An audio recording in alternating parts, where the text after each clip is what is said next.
Ինչքան էլ խորն են ձեր հոգու վերքերը, ընտրեք երջանկությունը, քանի որ եւ դուք եւ ձեր երեխաները արժանի են լինել երջանիկ։ Ուղղակի ուզում եմ իմանալ, որ դժվարություններ կան բոլորիս կյանքում, նույնիսկ եթե դա բացահայտ չի ցուցադրում կամ չի շոշափվում ամեն առիթի։ Բայց եթե չլինեն դժվարությունները, չեն գնահատվի շնորհներն ու լավը, որը վստահաբար ավելի շատ է։ Այս խոսքերի եւ այս հավատամքի հեղինակը Հանրապետական վերականգնողական կենտրոնի տնօրեն, Երազի տուն մանկական վերականգնողական կենտրոնի տնօրեն, Հայ մայրեր բարեգործական հասարակական կազմակերպության հիմնադիր Նարինե Մանուկյանն է։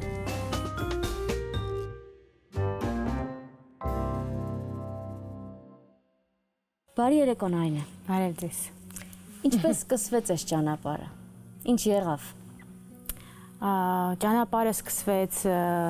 2012-ից, 2010-ից, երբ երկրորդ տղաս ծնվեց մանկական ուղեղային կաթվածով եւ անսպասելի այսպես հորձանուտի մեջ ընկավ մեր կայուն թվացող ընտանիքը։ Ես տարբեր առիթներով միշտ ասում եմ, որ դասական ընտանիքները շատ իրար նման են իրականում եւ մենք էլ եղել ենք բոլորին շատ նման, այսինքն ինչ-որ որոշ ժամանակ հանդիպում ենք, հետո ամուսնանում ենք, գիտեք հայկական կենցաղում ինչպես է ամեն ինչը իրար շատ հանգիստ հաջորդում։ Եվ երբ լինում են փորձություններ, բարեբախտաբար ոչ բոլոր ընտանիքներում, նոր ես հասկանում իրականում ճիշտ ընտրություն ես արդյոք արել, ճիշտ ընտանիքում ես հայտնվել, նույնիսկ եթե կա շատ մեծ զգացմունք, կարող է լինել լրիվ հակառակ այսպես շրջադարձ մարդու կյանքում։ Բարեբախտաբար ոչ, բայց դա ոչ ոք չի կարող, դրանից ոչ ոք ապահովագրված չի եւ ոչ ոք չի կարող կանխատեսել։ Այսինքն հատուկ բանաձև չեմ կարող ասել, որ այ երբ որ հանդիպում եք աղջիկներ, հանդիպում եք որևէ տղայի, դուք այսպես արեք, որ հասկանաք նա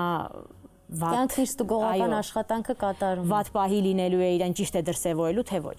Իմ դեպքում կարող եմ ասել, որ փառք Աստծո եւ ամուսնուս ընտանիքի նաեւ շնորհիվ է, որ մենք այսօր այս կետում ենք, այլ ոչ թե շատ ավելի բարդ մի ուրեմն ճահճային վիճակում։ 2010-ից սկսվեց այս ամեն ինչը եւ սկզբից իհարկե անելանելի էր թվում իրավիճակը եւ դա հետո ես հասկացա, որ բոլորի մոտ է այդպես լինում, երբ անսպասելի լինում է շատ մեծ փորձություն եւ ինչ որ մի պահի դու հասկանում ես, որ ամբողջ կյանքում պիտի այդ ամեն ինչի հետ ապրել։ Եվ իսկապես շատ ուժեղ կամք ու նաև գիտելիքային ուժեղ հիմք է պետք, որ ծնողները կարողանան դա մարսել ու դրանով ապրել։ Ինչպես հիշում եք այդ օրը, երբ հասկացաք, որ այստեղից հիմա ուրիշ ճանապարհ եմ անցնում։ Ես հիշում եմ այն օրը, երբ ուղղակի մենք որոշեցինք, ինչպես դուք կարդացիք այդ խոսքերը, որ ես գրել էի, որոշեցինք ընտրել երջանկության ուղին, այլ ոչ թե անընդհատ դոփել տեղում։ Այդ մի պահ էր, երբ իսկապես ես հիմա որ հիշում եմ, նույնիսկ այս լինում են չէ պահեր, որ հիշում ես ու ուզում ես, որ այդ մի կադրը կորի, այո, ջնջվի հիշողությանդ մեջից, այդպիսի մի sense խառը իրավիճակ ստեղծվեց, որովհետև 6-7 ամսական էր տղաս, երբ մայրս շատ երիտասարդ տարիքում մահացավ, ու այսպես ինձ թվում էր, որ ես ընկել եմ մի հորդառատ ցեխոտ գետի մեջ եւ հունը ինքը ինձ տանում է եւ չկա ափ, որ ես բռնվեմ ու դուրս գամ։ Ու ուղղակի մի պահ ամուսինս ինձ միակ անգամն է եղել, անկեղծ եմ ասում, որ մենք իսկապես շատ ուժեղ վիճել ենք։ Գիշերվա կեսին, երբ երեխան չէր քնում, ուներ լիքը խնդիրներ, այդ մի խոսքով, երբ առաջին տղաս 3 տարեկան էր եւ այդ ձայներից արթնանում էր, պատկերացնում եք ինչ իրավիճակ է։ Ընդամենը 25 տարեկան է ես եւ 28 տարեկան ամուսինս։ Երբ ավելի հասուն տարիքում նման խնդիր լինում, ինչ որ աստիճանի գիտակցված, կյանքի փորձ ես ունենում եւ այլն։ Իսկ այստեղ էլի եմ ասում, դասական, սենց դրական, լավ, սիրառատ իրավիճակ ու մեկ էլ անսպասելի շատ լուրջ փորձություն։ Ոչ թե ուղակի փորձություն, որ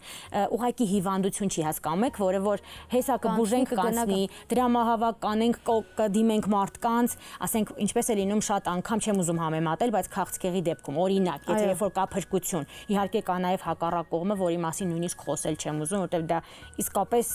ողբերգությունների ողբերգությունն է։ Բայց հետաքրքիր է որ մայրիկիս մահից հետո, երբ որ ես տեսա անելանելին,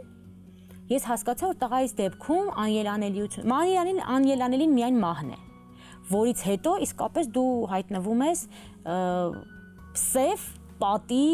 առջև։ Այս դեպքում էլի պատ է, բայց որը դու կարող ես ինչ-որ ձևով փշրել ու անցնել առաջ։ Տեսեք, նման իրավիճակներ երբ լինում են մարդու կյանքում, սովորաբար առաջին հարցը, որ մարդ տալիս է ինչու։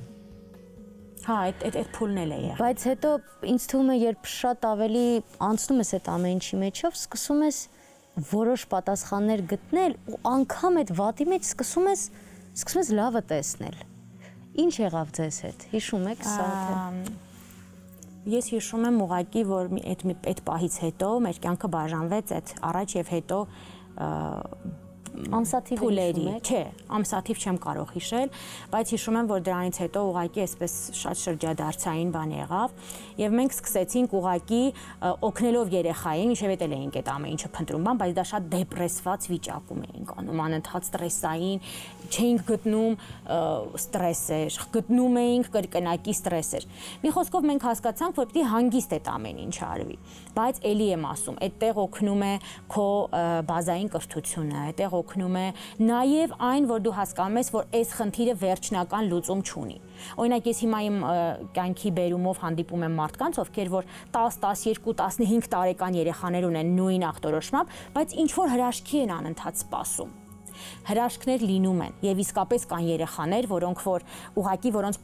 պոտենցիալը բացահայտված չի եւ ընկնելով ճիշտ մասնագետների ձեռքը, նրանք կարողանում են շատ լուրջ ուրեմն առաջընթաց գրանցել։ Բայց ընդհանուր առմամբ կոնկրետ իմ տղայի դեպքում, որ բարդ տեսակներից մեկն է, անընդհատ սпасել, որ այ հեսա երեխայի, այ հեսա նոր տարին անցնի, երեխան կքայլի, այ հեսա մենք մի պահ անցել ենք այդ փուլով, այսինքն անընդհատ մեզ համար ինչ որ արհեստական ամսաթվեր էինք դնում, որ այ այս ամսաթվից հետո մի բան կփոխվի։ Հետո մենք հասկացանք, որ ուղակի պիտի օգնենք իրեն, որ նա անցավ ապրի, անենք ամեն ինչ այդ վերականգնողական ամբողջ բուժումը, որը նրա կյանքի որակի անմիջական հիմքն է, բայց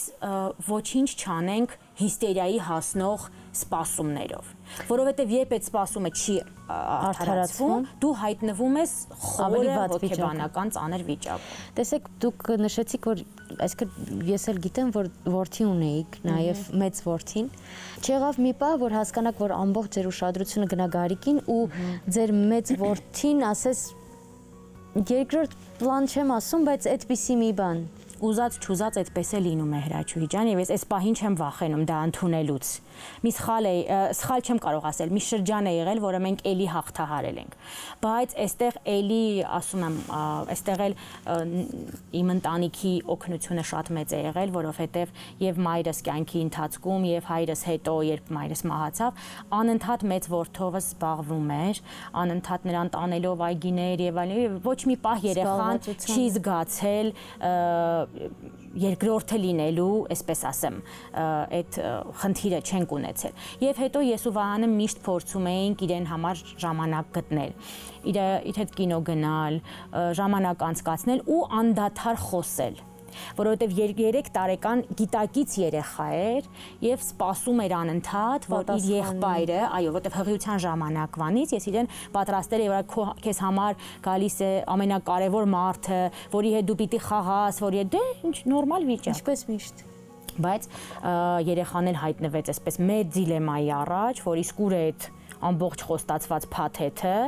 կա երեխան խոստացված, բայց չկա ոչ մի ֆունկցիոնալ, հասկանում եք, ինչ որ մի վիճակ, որ ինքը կարողանա պատասխան չկա։ Մենք այնքան իրեն ասեցինք, որ քո եղբայրը քեզ շատ սիրում է, որ տես ժպտում է, նույնիսկ այս անկախ իրենից ժպիտները վերագրելով եղբոր ինչ որ շարժումներին եւ այլնի պատասխան, որ այդպես էլ գնաց ընթացքը։ Իմ խորին համոզմամբ ծնողները չեն մահանում։ Ես էլ եմ այդպես կարծում։ Ձեր երրորդ երեխան մամայի վերևից արած աշխատանքներ եւ առհասարակ ո՞նց այդ համարձակությունը ունեցաք։ Հա, այդ իսկապես շատ բարդ բան էր, որոշում էր։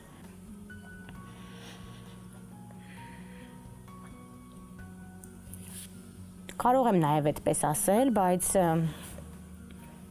սա ավելի շատ հաստատ գիտակցական հիմքով մի բան էր։ Ես երբ տեսնում եմ հիմա նկարները, հաճախ դուք կիսվում եք այդ նկարներով, երբ երկու որդիները Գարիկին ոնց են համբուրում ու այդ այսքան շատ ակնհայտ է, երեխաները խաղալ չեն կարողանում։ Չես կարող ստիպել։ Գիտեք, շատ հետաքրքիր բան կա ներառական տեսության մեջ, որ երեխաները շատ ճիշտ ընկալում են հաշմանդամություն ունեցող մարդուն, երեխային։ Եվ նույնիսկ երբ որ կրթություն է, չէ, ներառական դիտարկում ենք, եթե ծնողները խնդիր չունեցող երեխայի չստեղծեն արհեստական պատնեշ, երեխաները եւ հետևեն ուղղակի իրենց երեխայի զգացումներին։ Երեխաները շատ հեշտ են ինտեգրվում եւ հաշմանդամություն ունեցող երեխան է ինչ որ պահի մոռանում իր խնդիրների մասին եւ չունեցողն է ընկալում նրան այնպես ինչպես նա կա առանց պիտակավորելու, առանց այ հենց ծնողները խառնվում են, սկսվում է չեք պատկերացնում ինչ աստիճան այսպես խյուս է դառնում անհասկանալի, որից նույնիսկ հմուտ հոգեբանները շատ անգամ երեխաներին հանել չեն կարողանում։ Հետաքրքիր է, որ ես ինքս սրա մասին ուզում եի խոսել, որովհետև մենք անընդհատ լսում ենք ծնողներից կամ որ չգիտեմ, ուսուցիչը չի կարող աշխատել կամ երեխաները չեն ընդունի, բայց ես միշտ մտածում եմ հիմա էլ, որ երեխաները մեծերից շատ ավելի եւ խելացի են, եւ ավելի զգայուն են, եւ նրբանկատ են։ Եվ հաճախ ծնողներն են իրենց բարդույթների պատճառով, գուցե ամոթի, չգիտեմ արժի ես բառը օգտագործել թե չէ։ Դա հայկական կենցաղի անբաժան մաս է այդ ամոթն էլ։ Շատ անգամ ես ասում եմ, իսկ հաշմանդամություն ունեք, որ կարողանանք անվճար երեխայի վերականգնողական բուժումը ձևակերպել, ասում են չենք ուզում հաշմանդամություն հանել, աղջիկ երեխա է, կարող է վաղը մեսօր ամուսնանա եւ այլն եւ ապշում ես, թե մարդկանց մեջ ինչքան արհեստական պատնեշներ ու կաղապարներ կան դրված, հիմնային մասով, այսինքն արդեն հանելը դա հնարավոր չէ։ Ճիշտ է, մենք աշխատում ենք, ես էլ իմ մասով, բժիշկները, ամբողջ անձնակազմը, բայց կապ չունի եւ հետո այդպես էլ երեխան ընկալում է կյանքը ինքն իրեն, այդ տեսեք դուք ասում եք չեն կարողանում խաղալ եղբայրները Գարիկի հետ, չէ։ Ինչ որ կարողանում է նա անել, դա բավարար է։ Այսինքն կարողանում է նայել եւ ժպտալ,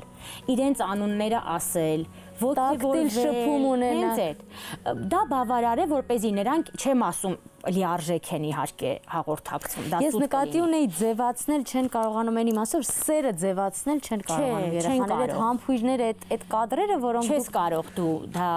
իմիտացիա անել ու սկզբից էլի եմ ասում դա այդ ամեն ինչը շատ ծանր աշխատանք է առօրյա բայց որը որ ծնողը պարտավոր է անել որովհետև դու ցանկացած պահի կարող ես չլինել եւ դու թողելու ես նրանց աշխարհում իրար հետ եւ դրա համար էլ նրանք եկել են որպեսզի իրենց եղբորը օգնեն, որպեսզի իրենց եղբայրը ունենա ուժ իրենց դեմքով եւ իրենք պիտի իրար ընկալեն այնպիսին ինչպիսին կան եւ սիրեն ոչ թե սահմանափակումների կողմով, որ այս բանը չի կարողանում, այլ սա կարողանում է, դա բավարար է։ Իդեպ դուք նաև ձեր էջում մի անգամ այդպիսի գրառում էիք արել, որ երեխաներին պետք է նախապատրաստել, որ Աստված մի առ ասե, եթե հանկարծ ծնողները չլինեն, այսինքն երեխան երբևէ մենակ չմնա։ Սա դաստիարակություն է, սա բնույթ է, բնավորություն է, սա օրինակ, ես առհասարակ դաստիարակություն կա այդպիսի բան, թե սա ձեր օրինակն է, որ այլ կերպ գուցե ձեր տղաները չեն կարող դաստիարակեք, այլ ոչ թե երեխաներին։ Մեր հասարակությունը առանցեն էլ դնում է ամեն պահի արհեստական պատնեշներ մեր առջև, ամեն պահի ցանկացած մարդու առջև։ Մանավանդ հաշմանդամություն ունեցող մարդիկ այնքան խնդիրների են Հայաստանում բախվում, որ մենք բոլորս անկախ նրանից մեր ընտանիքում էս խնդիր, պարտադիր չի որ ընտանիքում լինի, նոր դու սկսես մարդավարի մտածել։ Այսինքն խնդիր չունեցող երեխաների ծնողները միշտ պիտի պատկերացնեն մի բան, որ ներառական հասարակությունից, երբ որ իրանց երեխան, այսպես ասեմ, գնում է դպրոց հաշմանդամություն ունեցող երեխայի հետ մանկապարտեզ, որ ավելի ճիշտ է, հետո նոր դպրոց, դրանից մենակ իրենք են շահում, իրենց երեխան է շահում, որտեղ իրենց երեխան պատրաստ է լինում տարբեր մարտահրավերների, իրենց երեխան ավելի մարդասեր ու ավելի բարի է լինում, ավելի ճիշտ է ընկալում աշխարհը ու փորձությունները, որոնք կան յուրաքանչյուրիս կյանքում։ Մենք տեսանք 80-ական թվերի պատերազմը երևի մեր սերունդը այնքան լավ չի հիշում, ճիշտ է, բայց մենք տեսանք ապրիլյան պատերազմը, երբ որ հարյուրավոր տղաներ ընդհանրապես չվերադարձան, շատերը վերադարձան լրջագույն խնդիրներով, հաշմանդամությունով։ Եթե մենք վստահ եմ, որ նրանց ծնողներից շատերը չեն էլ պատկերացրել, որ կարող է նման բան իրենց կյանքում լինի։ Այսինքն մենք կարող ենք հասկանալ, որ չեմ հաշվում էլ ավտովթարները, հազար ու մի խնդիրները, որից եթե մենք ընկալենք մի պարզ իրողություն, որ ոչ ոք ապահովագրված չի հաշմանդամություն ունենալուց, մենք շատ լավ է մնացած հարցերը կլուծվեն, բայց ինչպես եւ առողջ լինես բառը մենք ընկալում ենք որպես այսպես արհեստական մի բան, միջև որ չենք ունենում լրջագույն խնդիրներ, նույնն էլ սա է, միջև որ մեր ընտանիքների, մեր ընկերների կյանքում չի լինում, դե պիտի փորձենք փոխվել Հրաչուհի ջան, որովհետև աշխարհը գնում է լրիվ ուրիշ ուղղությամբ, դեպի ներառականության խթանում եւ մենք դեռ մատուցույց ենք տալիս։ Հա, մենք պիտի պարտադիր փորձենք ամեն մեկս մեր վրա աշխատանք անենք, ոչ էլ մարդկանց մեղադրենք, որ այ դուք նորմալ վերաբերվեք եւ այլն։ Հաշմանդամություն ունեցող երեխաների ծնողներն էլ շատերը հաղթահարած չեն իրենց երեխայի խնդիրը։ Ուր մնաց թե պահանջեն, որ հասարակությունը իրենց երեխային ընկալի։ Իսկ այն ծնողները, ովքեր չեն գտնում իրենց մեջ ուժ, երեխան ծնվում է խնդիրով եւ հրաժարվում են երեխայից։ Դուք դատապարտում եք այդ ծնողներին, թե հասկանում եք։ Ես եղել եմ կյանքում պահ եւ երբ ես դատապարտել եմ իսկապես, մի քիչ ծայրահեղական մոտեցում է, իմ մեջ ես մնում եմ այդպիսին հոգու խորքում։ Բայց ուզում եմ խոսքի միջոցով ուրիշ իմպուլս տալ մարդկանց, որ երբեմն դա եւս համակարգի, այսինքն պետական համակարգի սխալ մոտեցումն է, որովհետև հիվանդանոցից սկսած ծնողին կարող են ասել, այս երեխան չի դառնալու են ինչ որ դու չեմ ուզում վատ բառեր ասել, որ ասում են։ Չի դառնալու են ինչ որ դու ակնկալում ես, երազում ես, ավելի ճիշտ է հրաժարվես։ Եվ ես էլի եմ ասում, քանի երիտասարդ, շատ երիտասարդ զույգ մենք գիտենք, որոնք հեչ որ չէ իրանց օրգանիզմը ճանաչում են իրանց առողջությունը եւ այլ։ Ուր մնաց որ իմանան ախտորոշումներ, դրանցից բխող հետևանքներ եւ գրեթե, այսպես ասեմ, 70%։ Չեմ ասում իմաստության մասին։ Եվ գիտեք ինչ, այդտեղ արդեն գալիս է բնազդի մարտը։ Կամ հաղթում է բնազդը, որը որ շատ ուժեղ է, կամ երեխան հայտնվում է մանկատանը, որը շատ վատ իրողություն է։ Բայց իմ կյանքում ես հանդիպել եմ ընտանիքներ, ես ընդունում եմ այդ գաղափարը, որ Հայաստանում եւ մեր նման ջերմ հասարակության դեպքում, այսինքն մենք խառնվածքով ջերմ մարդիկ ենք, չէ, տաք ենք, ամոթ է որ երեխաները, ամոթ է որ մանկատները լիքն են։ Ամոթ է որ մանկատուն ունենք։ Այո, բայց ցավոք մանկատներ եւ հատուկ, եթե մանկատուն էլ չկոչենք, կոչենք հատուկ տներ, չգիտեմ ինչեր, ինչ ուզում եք, կան ամբողջ աշխարհում եւ դա փաստ է։ Ես կգնայի ծառայությունները որակյալ եւ ավելի մարդակենտրոն դարձնելու ուղղությամբ, այլ ոչ թե փակելու։ Որովհետև մենք վերջերս էլ տեսանք դեպքեր, երբ երեխաները, որոնք չունեն հաշմանդամություն եւ ապրում են ընտանիքում ոչ բարենպաստ, շատ ավելի մեծ ու ծանր հարվածներ եղան, մահվան ելք եղավ, ծեծ ու ջարդի եւ այլն։ Այսինքն կան դեպքեր, իհարկե դրանք շատ քիչ են բարեբախտաբար, երբ որ երեխան շատ ավելի լավ է որ լինի հատուկ հաստատությունում եւ ապրի, գոնե ապրի, թե ինչպես կապրի, բնական է որ լավ չի ապրելու, բայց ինչպես կապրի, գոնե կապրի, քան ապրի ընտանիքում, որտեղ իրեն չեն ընդունում, որտեղ իր գոյությունը միևնույն է միշտ մերժում են եւ իրեն պահում են մի սենյակում փակած ամաչելով մարդիկ կան, որոնք չգիտեն, որ իրենց հարևանի տանը հաշմանդամություն ունեցող երեխա կա։ Ես հիմնականում դա մարզերի մասին եմ։ Ես հետաքրքիր, բայց կան եւ ես շատ ուրախ եմ, որ վերջին շրջանում մի քիչ ավելի շատ ենք սրա մասին սկսել խոսել, որովհետեւ սա ես անձամբ համարում եմ ամենակարևոր ելքերից մեկը։ Սկիզբ։ Եվ այնուամենայնիվ, տեսեք, տղամարդկանց սովորաբար անվանում են ուժեղ սեռ, բայց ես կարծում եմ, որ կինը շատ ավելի ուժեղ է եւ շատ ավելի տանող է, ներող է, սիրող է, հարմարվող է, պինդ է եւ ուժեղ է ու ճկուն է։ Փառք Աստծո, ձեր ամուսինը ձեր կողքին է եւ դուք ունեք մի ուս, որին կարող եք հենվել։ Բայց ընտանիքներում, երբ ամուսինը վախենում, փախնում ու կինը մնում է մենակ։ Ես վստահ եմ, որ դուք հանդիպում եք նաև այդպիսի օրինակներ։ Ինչ անել է դեպքում, երբ կինն է վիրավորված, շատ անում են այս տենդենսը կաննացնելու։ Մի պահ ես փորձում եմ ինչ-որ կանչել, համոզել եւ այլն, բայց գումես, որ մարդը չի պատկերացնում, որ սա իր կյանքի փորձությունն է եւ որ հրաժարվելով երեխայից եւ այդ փորձությունը մերժելով, ինքը չի գնալու դեպի երջանիկ կյանք եւ իր մոտ ամեն ինչ լինի լավ։ Ես վստահ եմ, որ մենք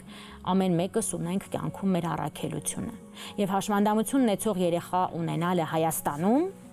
շատ քաղաքակիրթ երկրներում դա ընթացիկ բան է, որ այո, իհարկե լավ չի որ լինում է, բայց այնքան է պետությունը կանած ընտանիքի կողքին, այնքան է կիսում հոգսը, որ դա չի դառնում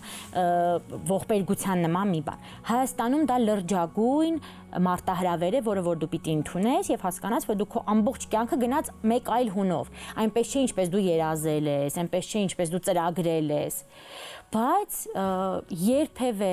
եւ որևէ փորձություն մարդուն հենց այնպես չի տրվում։ Եվ ես տեսել եմ իմ օրինակի վրա եւ բազմաթիվ մարդկանց մայրերի մանավանդ օրինակի վրա կարող եմ ասել, որ այն մարդիկ, ովքեր որ բռնում են զարգացման, ինքնակրթման եւ աշխարհին լուսավոր աչքերով նայելու ուղին, տասնապատիկ անգամներ իրենց կյանքը այո լավանում է։ Եվ ես վերջերս կարդացի նման մի արտահայտություն եւ իսկապես մեր մասին էր, մեր մամաների մասին, որ ամեն մարդ ծնվում է ինչ-որ մի խառնվածքով եւ միայն հանդիպելով լրջագույն դժվարությունների դու ընդունում ես քո վերջնական տեսքը։ Դու կամ ադամանդ ես դառնում, կամ դառնում ես անպետք քար, սևացած, որը ընկած է լինում մի կողմում եւ ոչ մեկին պետք չէ։ Եթե մարդու կյանքում չի լինում փորձություն, դժվարություն, դու չես բացահայտում քո իրական պոտենցիալը։ Ինքնաճանաչողականությունը գալիս է հենց այն ժամանակ, երբ ոտքերդ առնում են օվկիանոսի հատակին մոտավորապես եւ այդտեղից բարձրանում ես դեպի օդ։ Գիտեք, դուք շատ հստակ հասկանալով ինչ դժվարություններ եք տեսնում եւ ձեր ընտանիքում եւ շատ դժվար է անընդհատ տեսնել մայրերի, ովքեր ձեր աչքերում պատասխան են փնտրում, ձեր աչքերում օգնություն են ման գալիս։ Դուք կարծես փորձառու լինեք իրենց աչքերում, եթե կարող եմ այս բառը ճիշտ օգտագործել, բայց այնուամենայնիվ բա դուք որտեղից եք սնվում, չէ՞ որ չի լինում կամ կա ինչ-որ մի տեղ, որտեղ դուք հենց զգում եք, որ էլ վերջ, ես պիտի գնամ, մտնեմ այդ անկյունը ու գոնե 10 րոպե ապրեմ իմ լուծության մեջ։ Այդպիսի բան չկա, այդ անկյունը հենց Գարիկն է, որ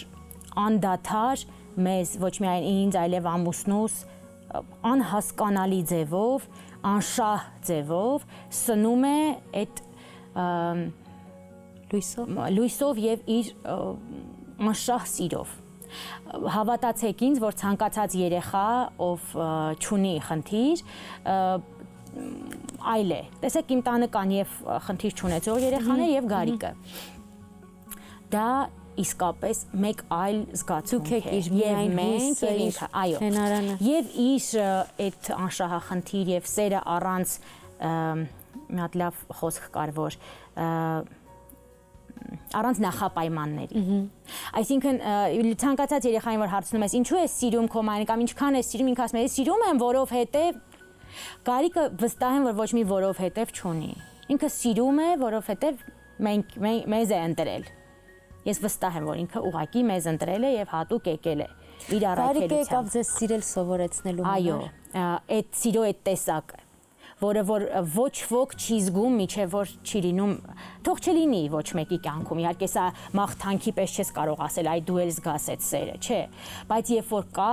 պիտի պարտադիր մենք փորձենք այդ էներգիան վերցնել, որովհետև դա մարդուն անսահման հզորացնող բան է։ Այդ սերը առանց նախապայմանների։ Մենք մեր երեխաներին էլ ենք սիրում ինչուների եւ որովհետեւների համար, որտեվ նա էսպիսին է, որտեվ նա այնպիսին է եւ այլն։ Բայց հաշմանդամություն ունեցող երեխայի սիրում ես, որովհետեւ նա քո երեխան է։ Չես կարող սիրել, որ նա լավ արտասանեց, նա լավ է, այդպիսի դեպքեր էլ կան իհարկե, շատ տաղանդավոր երեխաներ եւ ես համարում եմ, որ բոլորն էլ տաղանդավոր են, բայց բացահայտող մեխանիզմ դեռ չունենք, այդքան չենք զարգացել մեր երկրում։ Բայց այն, որ նրանք անսահման սեր տվող մարդիկ են եւ իսկապես գալիս են աշխարհ այդ մաքուր սերը բերելու, այդ անշահ սերը, ու դու տարիներ շարունակ տեսնում ես, որ ամեն ինչ քո կողքին փոխվում է, բացի դրանից։ Ու ամեն ինչ շատ հարաբերական է։ Այո, ամեն ինչ փոխվում է, վերջանում է եւ սկսվում է, փչանում է, եւ շատ նորմալ է, հարաբերություններից բռնած, իրերից վերջացրած, բայց այդ սերը մնում է նույնը եւ էլի քեզ սնելով այդպիսի պահերին, երբ դու զգում ես, որ դու այսպես զրոյացած ես, արդեն էլ ուժ չունես, մի հատ գրկում ես ու սենց ամբողջ աշխարհը առնում ես գրկիդ մեջ։ Այդ իսկապես ուղղակի խոսքեր չեն, էլի որ ես ասում եմ, դա այնա ինչ որ մենք զգում ենք, բայց էլի եմ ասում, թող ոչ մի ընտանիքում չլինի նման փորձություն, որ մարդիկ կարողանան դառնալ ավելի լավը։ Թող մեր նման ընտանիքների օրինակի վրա դա լինի, որովհետև ասում են, որ իմաստուն մարդը նա է, ով ուրիշների խնդիրները տեսնելով է, ճիշտ է, բայց ստացվում է արդյոք։ Շատ դեպքերում այո, մեր շրջապատում ես դա տեսել եմ, մեր փոքրիկ ընտանիքում լրիվ արժեքների վերահաստատում է գնացել, միանգամայն այլ կերպ ենք ընկալում աշխարհը եւ իրողությունը։ Մանրուքները կենցաղային, որ մարդկանց կարող են հունից հանել եւ դարձնեն մանր հարաբերությունները կենցաղային մի քննարկման թեմա, մեր տան մեջ կարող է նույնիսկ չշարունակվեն։ Եվ ոչ միայն մեր տան մեջ, մեր մոտիկ հարազատների եւ այլն, որովհետեւ մեր օրինակի վրա շատերը տեսան, որ երբ որ գալիս է անհաղթահարելի մի պահ, մնացած ամեն ինչ հաղթահարելի է։ Այդ մանրուքները ինչքան են մեր կյանքը ուղակի որակազրկում։ Դուք ձեր կյանքը հիմա ձեզ դուր է գալիս։ Շատ։ Ես իհարկե չէի ուզենա, որ այս գնով լիներ այս ամեն ինչի գիտակցումը։ Բայց ուրեմն այսպես պիտի լիներ, բայց եթե այսպես պիտի լիներ եւ այսպես է, սա լավագույն կյանքն է, որ ես ինձ համար կարող էի պատկերացնել։ Ինչի մասին եք լռում ամենից հաճախ։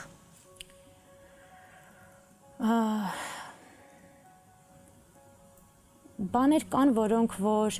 ինչքան էլ դու գիտակից ու ուժեղ լինես,